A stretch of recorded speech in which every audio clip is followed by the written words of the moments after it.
Hey, Com City Church. This is Andrew, and it's just an honor to get to see you guys tonight. We've invited you into a little bit of a live look here at what is one of our virtual elders meetings, as we've been praying and discussing how to move forward in this pandemic season. We just want to start off by saying this really, really quickly, that we love and respect and honor the roles of the leaders of our city and of the Commonwealth of Kentucky. In fact, we've been praying for those that lead us.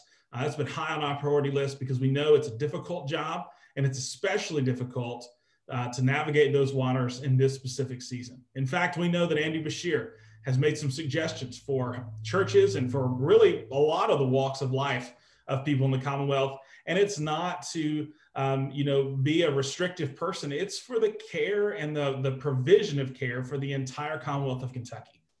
With that being said, while we honor and are thankful and grateful for those that lead us, we also have to walk in a responsibility to care and to shepherd for your spiritual health as well as your physical health.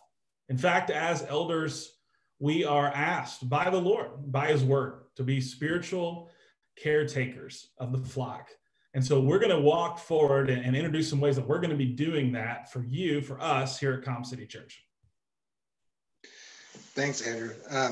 I agree. And I think that during times like this, what we've been experiencing since March, these are times of crisis, times of upheaval, times of just all kinds of emotional grief from being separated, and things that have just have caused us sometimes to be isolated.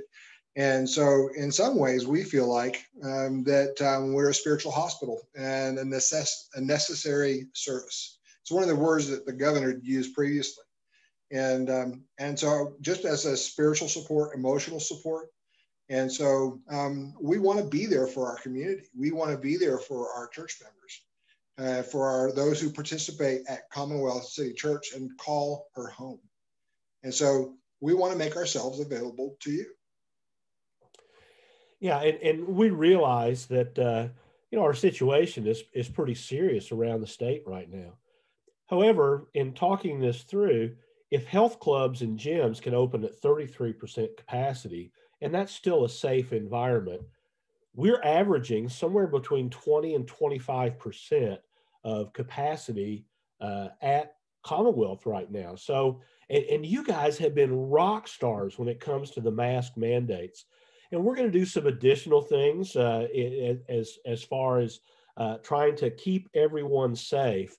But we feel very strongly that we're doing all the things that we can do to still maintain, a safe environment medically. But like Steve said, we are an essential service. And we've realized that one thing we talk about a lot at Commonwealth City Church is the priesthood of all believers and what it means for us to trust that the Holy Spirit of God that dwells within you is guiding you, teaching you what it means for you to bring God as much glory as you possibly can in your own individual life and walk. And so with that in mind, we realize that if we were to cancel service, we would kind of remove that opportunity for you to kind of pray and seek God's will for your own life and heart and family. And so with that in mind, we are going to have service on Sunday morning. We're going to have 2 services at 9 a.m. and 11 a.m. We will be gathering, but I want to let you know, seek God's will for your own life. Seek his will. This is going to be the week before Thanksgiving. For some of you, the most loving, the most sensible, the most biblical thing you can do as you walk in the Spirit is to stay home, is to love your elderly family well, is to love people that are going to be most vulnerable that you might be around this week. So for some of you, please, for the glory of God, stay home.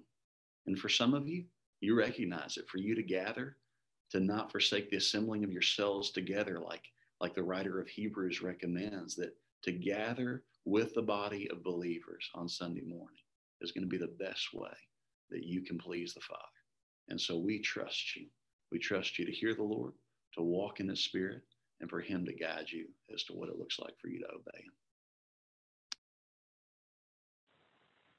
Yeah, I love that, Kurt. And I agree with all of what the guys have been saying, and we just wanted to extend that a little bit further to talk about our children's ministry.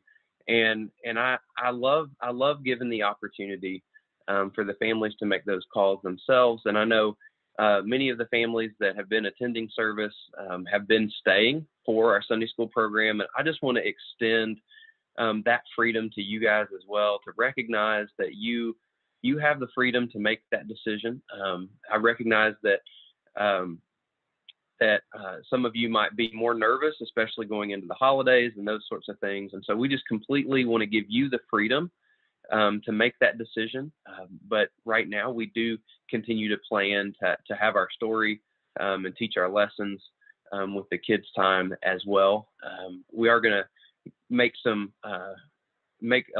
changes this Sunday going forward, but for some of you families, you can expect some texts and some calls this week or tomorrow, just to touch base with you guys. But we love you guys so much, and we believe that this is the way that we can love you all and love you well. And so with that, I say, be sent and spent well for the gospel. That's right. Be sent and spent well for the gospel, Comp City. We love you guys. Be sent and spent well in his name. Be sent and spent well for the gospel. Love you guys. Be sent and spent well for the sake of the gospel.